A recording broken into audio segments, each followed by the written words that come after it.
Assalamualaikum warahmatullahi wabarakatuh. Yang terhormat kepada Bu Yesi selaku dosen pengampu mata kuliah kecerdasan buatan. Sebelumnya saya memperkenalkan diri, nama saya Muhammad Hakiki dengan PM 226501 kelas PSTID. Di sini saya membuat video tentunya yang memenuhi salah satu pratugas terkait dengan UTS kecerdasan buatan.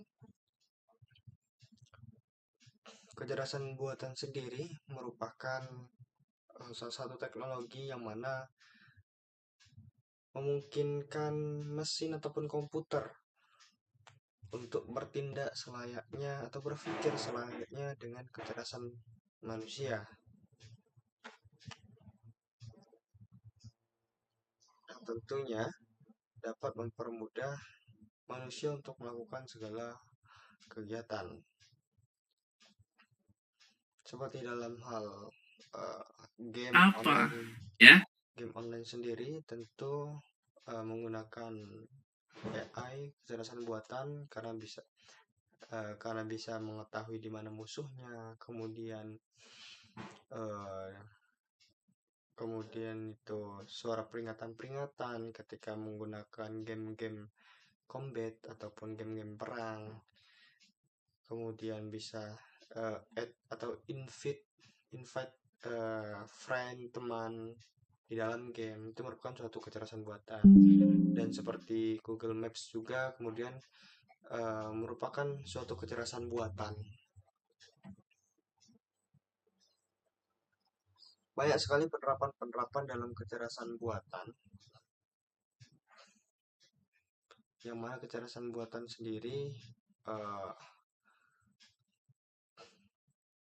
merupakan thinking humanly, kemudian thinking rationally, kemudian acting humanly, dan acting rationally. Yang artinya sistem AI acting humanly, sistem AI dapat bertindak selayaknya seperti manusia. Kemudian dikaitkan dengan thinking humanly, artinya AI dapat berpikir seperti manusia.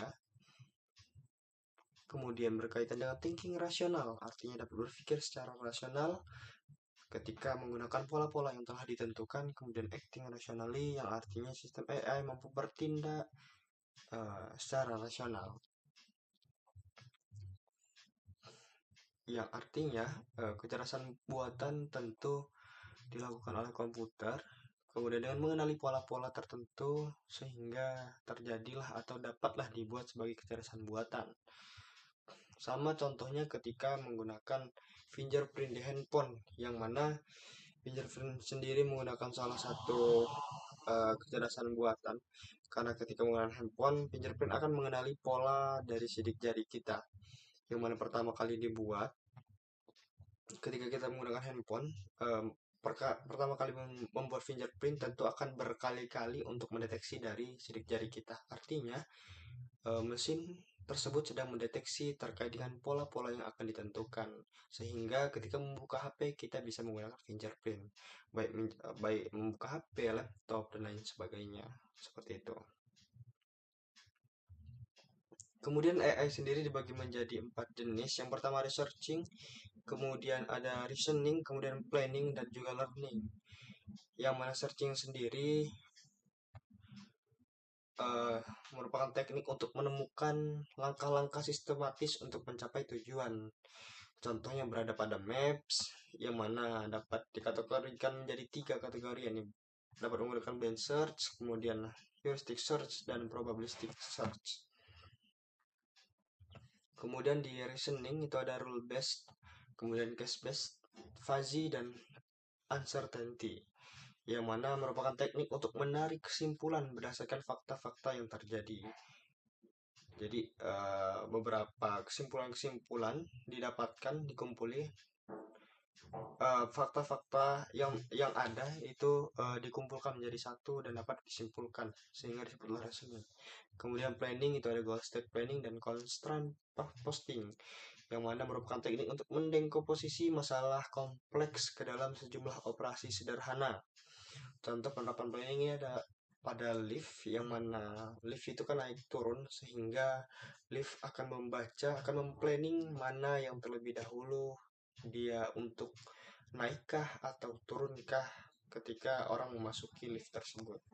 Kemudian ada learning, yang mana teknik untuk mengajarkan pola data kepada komputer untuk memperoleh pengetahuan. Ada supervised learning, unsupervised learning, dan reinforcement learning. Yang mana dalam learning itu ada yang namanya logika, statistik, geometri, dan jaringan saraf tiruan. Kecerdasan buatan, kecerdasan buatan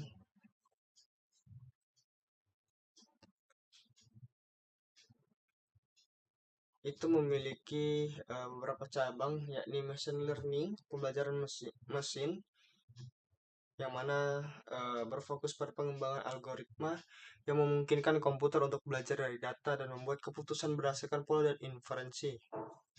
Contohnya, klarifikasi email sebagai spam atau tidak, kemudian dapat memprediksi harga mobil atau tidak.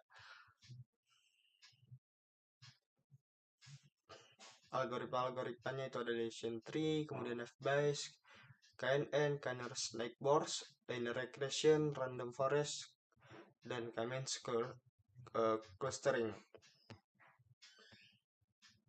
Kemudian ada deep learning, pembelajaran mendalam, yang mana cabang dari pembelajaran mesin yang menggunakan jaringan saraf tiruan dengan banyak lapisan. Nah, contohnya sih itu pengenalan wajah, kemudian asisten virtual seperti Google Assistant. Contoh algoritmanya itu ada ANN, Artificial Neural Networks, kemudian CNN, Convolutional Neural Networks, Recurrent Neural Networks, Long Short Term Memory, dan Get Recurrent Unit. Kemudian ada NLP, yang mana NLP sendiri merupakan Natural Language Processing, yang mana bidang yang berfokus pada interaksi antara komputer dan bahasa manusia, mencakup tugas seperti penerjemahan otomatis, kemudian analisis sentimen, dan pembuatan teks otomatis. Contohnya Google Translate dan chatbot. Algoritma yang digunakan bisa menggunakan F-Bayes, support vector machine, RNN, LSTM, dan CNN. Kemudian computer vision, bidang yang memungkinkan komputer untuk memperoleh, memproses, dan memahami data visual dari dunia nyata.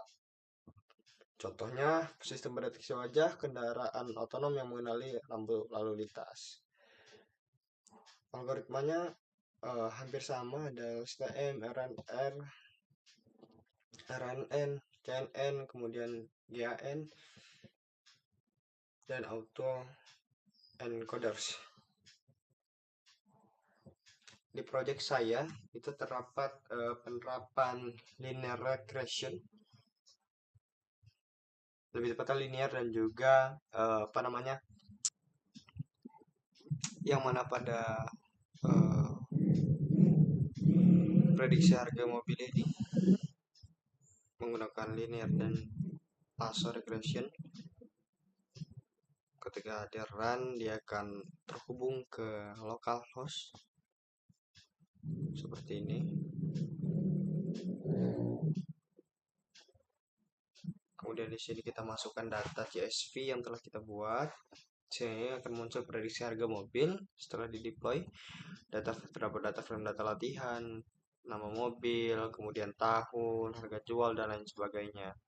Di sini terdapat 509,9 bentuk data framenya, yang arti 509 barisnya dan 9 kolom.